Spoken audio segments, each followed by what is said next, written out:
अब आगे बढ़ते हैं। आज मैं कुछ नियमों पर सवाल उठाने आई हूं और ये सवाल आपके बच्चों के भविष्य से जुड़े हैं। ये सवाल हर उस परिवार से जुड़े हैं जो अपने बच्चों का उज्जवल भविष्य किसी खेल में देख रहे हैं, खासकर उस खेल में जिसमें सदियों से हमारी मिट्टी की छाप है, जिस खेल में ग्रामीण भारत की छाप है। ये दो तस्वीरें इस वक्त आपके सामने हैं। ये इसी साल की तस्वीरें हैं। एक तस्वीर जनवरी की है जब पहली बार पहलवानों ने प्रदर्शन किया था। ये प्रदर्शन भारतीय कुश्ती महासंघ के अध्यक्ष के खिलाफ हुआ था। दूसरी तस्वीर इसी साल जून महीने की है। तब यह प्रदर्शन उग्र हो गया था। पहलवानों ने धरना दिया था, पुलिस के साथ धक्का मुक्की हुई थी। इन तस्वीरों को देखकर सोशल मीडिया पर हिंदुस्तान दो धड़ों में बटा हुआ नजर आया था। कुछ ऐसे थे जो पहलवानों के प्रदर्शन को राजनीति से प्रेरित बता रहे थे और कुछ ऐसे भी थे जो पहलवानों को पीड़ित और बृजभूषण शरण सिंह को आरोपी बता रहे थे, और वो आरोपी है ऐसा हम भी मानते हैं।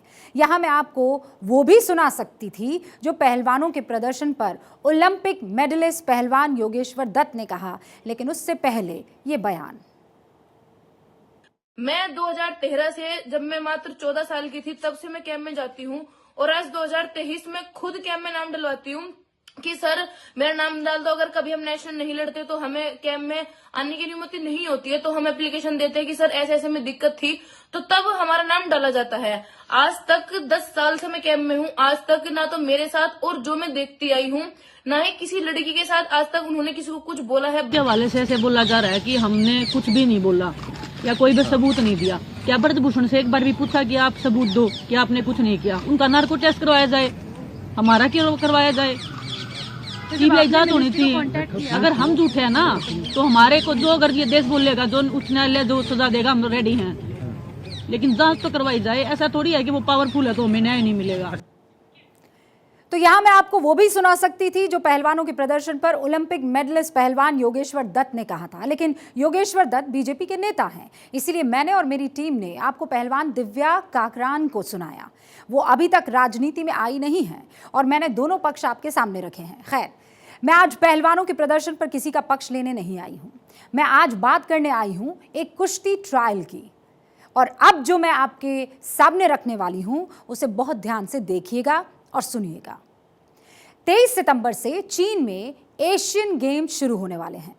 इन खेलों में एशिया के 46 देश हिस्सा लेंगे। 40 खेलों में 16 दिन तक खिलाड़ी पदक के लिए जूझते दिखेंगे। इन 40 खेलों में से एक कुश्ती भी है। एशियन गेम्स में खिलाड़ियों को कैसे भेजा जाता है, पहले आप वो समझ लीजिए। इसके लिए बाकायदा एक प्रोसेस है जिसे खिलाड़ियों को फॉलो करना होता है। एशियन गेम्स में जाने के लिए भारतीय खिलाड़ियों को ट्रायल से गुजरना होता है, यानी हर खिलाड़ी को दूसरे खिलाड़ियों से मुकाबला कर जीतना होगा। इंटर स्टेट नेशनल गेम्स में जीत को अमूमन खिलाड़ियों को बड़े टूर्नामेंट में भेजने का क्राइटेरिया माना जाता है। हालांकि सिलेक्शन का एक अलग तरीका भी है। जैसे वर्ल्ड बॉक्सिंग चैंपियनशिप में गोल्ड या सिल्वर मेडल जीतने वाले खिलाड़ी एशियन गेम्स के लिए क्वालिफाई मान लिए जाते हैं। उन्हें ट्रायल से नहीं गुजरना पड़ेगा। लवलीना बोर्गेहन और निखत जरीन इसी नियम के तहत बगैर ट्रायल्स के एशियन गेम्स बॉक्सिंग टीम में जगह ले चुके हैं। बैडमिंटन में पीवी सिंधु को उनके वर्ल्ड रैंकिंग के आधार पर एशियन गेम्स में टिकट दे दिया गया है। एशियन गेम्स के लिए सिलेक्शन प्रोसेस के कुछ एग्जाम्पल मैंने आपको दिए हैं जिनसे सिलेक्शन के नियम साफ और स्पष्ट हो जाते हैं। मसलन बॉक्सिंग में वर्ल्ड चैंपियनशिप में गोल्ड और सिल्वर ना जीत पाने वाले सभी खिलाड़ियों को एक जैसे ट्रायल प्रोसेस से गुजरना पड़ा, लेकिन कुश्ती में ये कहानी बदल गई। एशियन गेम्स के लिए 22 जुलाई को ग्रीको रोमन स्टाइल मेंस कुश्ती खिलाड़ियों के ट्रायल्स होने वाले हैं। 60 किलो, 67 किलो, 77 किलो के अलावा 87 किलो और 97 किलो कैटेगरी के सभी ट्रायल्स एक ही दिन होंगे।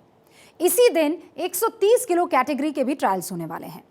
महिला पहलवानों में 50 किलो से लेकर 76 किलो वर्ग तक के सभी ट्रायल्स 22 जुलाई को हो जाएंगे, जबकि मेंस फ्री स्टाइल कुश्ती में 57 केजी से लेकर 125 किलो कैटेगरी तक के ट्रायल्स 23 जुलाई को हो जाएंगे।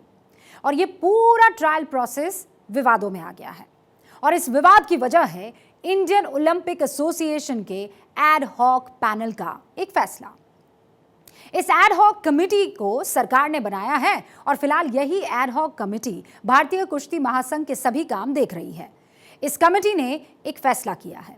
जिसके मुताबिक जंतर मंतर पर प्रदर्शन करने वाले पहलवानों में से मेंस 65 किलो कैटेगरी में बजरंग पुनिया को ट्रायल्स में छूट दे दी गई है, जबकि 53 किलो विमेंस कैटेगरी में विनेश फोगाट को ट्रायल में छूट मिल गई है। इन दोनों ही पहलवानों को सीधा एशियन गेम्स का टिकट दे दिया गया है और अब पहलवान इन दोनों खिलाड़ियों को डायरेक्ट चुने जाने पर सवाल उठा रहे हैं। और ये सवाल हम नहीं, पहलवान खुद उठा रहे हैं। पहलवान तो ये तक कह रहे हैं कि उनका करियर खत्म करने की कोशिश हो रही है। अभी जो एशियन गेम्स हो रहे हैं उनमें विनेश जी को सीधा भेजा जा रहा है। बोल रहे हैं पिछले, जबकि उन्होंने 1 साल से कोई भी प्रैक्टिस नहीं की है, उनकी कोई भी अचीवमेंट नहीं है। जबकि मेरा पिछले साल भी 2022 में जूनियर वर्ल्ड चैंपियनशिप में गोल्ड मेडल आया था और मैं भारत की पहली महिला बनी थी। और 2023 में सीनियर में अभी एशिया चैंपियनशिप में मेरा सिल्वर मेडल आया था। और विनेश जी का पिछले 1 साल से कोई भी अचीवमेंट नहीं, उन्होंने कोई भी प्रैक्टिस नहीं की है। इंजरी में जबकि है वो जबकि पहले भी कॉमनवेल्थ की ट्रायल हो रही थी, तब भी मेरी उनसे 3-3 से बाउट हुई थी, तब भी मेरे साथ चीटिंग की गई। अब उनका एशियन गेम्स में सीधा सिलेक्शन कर दिया गया है 65 में, बगैर ट्रायल सीधा सिलेक्शन एशियन गेम्स में। तो अब उन्होंने अभी धरना चल रहा था, अब धरने में थे वो 1 साल से ना वो प्रैक्टिस कर रहे हैं ना कुछ और हम यहाँ लगातार प्रैक्टिस कर रहे हैं। और हम ये अपील करना चाहते हैं अगर कम से कम ट्रायल हो हमारी। पहलवान हैं, सवाल पूछ रहे हैं कि किस आधार पर विनेश फोगाट और बजरंग पुनिया को सीधे एशियन गेम्स में भेज दिया गया। ये आरोप मेरे नहीं है, ये आरोप उन पहलवानों के हैं जो सालों से एक बड़े मौके के इंतजार में मेहनत कर रहे हैं, दिन रात पसीना बहाते हैं ताकि एक मेडल लाकर अपने परिवार और अपने गुरुजनों का मान रख सके, हिंदुस्तान का मान रख सके।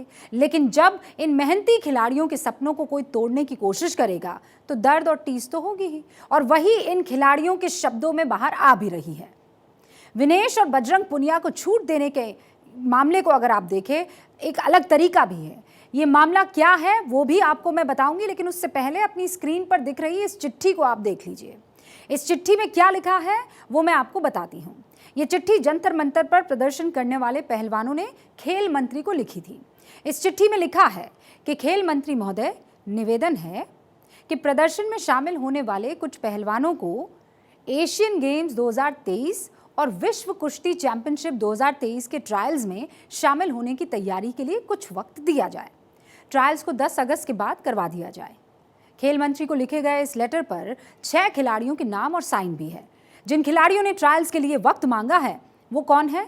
53 किलो कैटेगरी में विनेश फोगाट, 65 किलो कैटेगरी में बजरंग पुनिया, 62 किलो कैटेगरी में साक्षी मलिक, 97 किलो कैटेगरी में सत्यव्रत काद्यान, 57 किलो कैटेगरी में संगीता फोगाट और 86 किलो कैटेगरी में जितेंद्र कुमार। इन 6 खिलाड़ियों में से 2 को सीधे एशियन गेम्स में कुश्ती लड़ने भेजा जा रहा है और बाकी के 4 पहलवान भी अब इस पर सवाल उठा रहे हैं। संगीता फोगाट ने हंगरी रैंकिंग सीरीज में 15 जुलाई को ही ब्रॉन्ज मेडल जीता है। इसके बावजूद संगीता को ट्रायल्स में शामिल होना है। साक्षी मलिक अमेरिका में ट्रेनिंग कर रही हैं, उन्हें भी ट्रायल्स में शामिल होना है। लेकिन इन पहलवानों को यह हजम नहीं हो रहा कि उनके 2 प्रदर्शनकारी साथियों को बिना ट्रायल्स के ही चीन में खेलने के लिए क्यों उतारा जा रहा है। अब फेयर ट्रायल्स की मांग को लेकर जो अंतिम पंघल है और सुजीत कलकल है, उन्होंने दिल्ली हाई कोर्ट में अपील दायर कर दी है। इस याचिका पर गुरुवार को यानी 21 जुलाई को सुनवाई होगी। अंतिम पंघल 53 किलो कैटेगरी में विनेश फोगाट की कॉम्पिटिटर हैं। अंडर 20 कैटेगरी में वर्ल्ड चैंपियन बन चुकी है। हालांकि ऐसा नहीं है कि विनेश फोगाट और बजरंग पुनिया को बिना नियमों के छूट दे दी गई है। भारतीय कुश्ती महासंघ की सिलेक्शन की जो प्रोसेस है वो ये कहता है कि सभी कैटेगरी में सिलेक्शन ट्रायल्स जरूरी है, लेकिन सिलेक्शन कमेटी ओलंपिक या वर्ल्ड चैंपियनशिप में पदक जीतने वाले खिलाड़ियों को ट्रायल्स में छूट दे सकती है। इस नियम के तहत यदि छूट दी गई है तो फिर किसी को कोई समस्या नहीं होनी चाहिए थी। हालांकि इस नियम को भी मरोड़ दिया गया है। बजरंग पुनिया ने टोक्यो ओलंपिक और बेलग्रेड वर्ल्ड कप चैंपियनशिप में ब्रॉन्ज मेडल जीते थे। विनेश फोगाट ने बेलग्रेड वर्ल्ड चैंपियनशिप में ब्रॉन्ज मेडल जीता था। यदि इस रिकॉर्ड के तहत बजरंग पुनिया और विनेश फोगाट को छूट दे दी गई है तो भी सवाल बाकी बचता है। सवाल इसलिए क्योंकि 2020 के टोक्यो ओलंपिक में रवि कुमार ने सिल्वर मेडल जीता था, जबकि रियो ओलंपिक में साक्षी मलिक ने ब्रॉन्ज और 2022 के कॉमनवेल्थ गेम्स में साक्षी ने गोल्ड जीता था। तो फिर इन खिलाड़ियों को ट्रायल्स में शामिल क्यों नहीं होना है? मतलब क्यों होना है? इन्हें भी तो उसी नियम के तहत छूट दी जानी चाहिए, और क्यों नहीं दी गई है? हैरानी की बात यह है कि बजरंग पुनिया और विनेश फोगाट को एशियन गेम्स में सीधे भेजने से पहले विमेन्स नेशनल कोच और मेंस नेशनल कोच से कोई बात की ही नहीं गई। अब जरा सोचिए कि जो पहलवान सालों से मेहनत कर रहे हैं, उनकी बजाय किसी को सीधे एशियन गेम्स में भेजा जा रहा है, वो भी तब जबकि बीते 6 महीने से वो पहलवान प्रैक्टिस तक नहीं कर रहे हैं।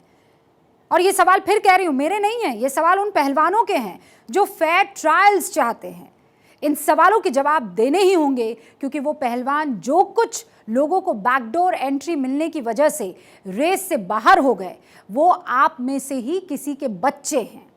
मैं ये सवाल इसलिए पूछ रही हूं ताकि देश में किसी भी बच्चे की मेहनत जाया ना हो। जिसने मेहनत की है वही आगे बढ़े, और बैकडोर से एंट्री लेने वालों को भी लाइन में लगकर आगे बढ़ने का मौका मिले। अगर ऐसा नहीं होगा तो फिर हर बार वो जो वीआईपी वाला ट्रीटमेंट है, उसकी मांग हर कोई करता रहेगा। उसे खत्म करना है। वो कहते हैं ना, सर्वाइवल ऑफ द फिटेस्ट, वो जरूरी है। जो सबसे मजबूत है वही हिंदुस्तान को आगे ले जाएगा, और उसे ले जाने का मौका मिलना चाहिए कॉम्पिटिटिव बेस पर।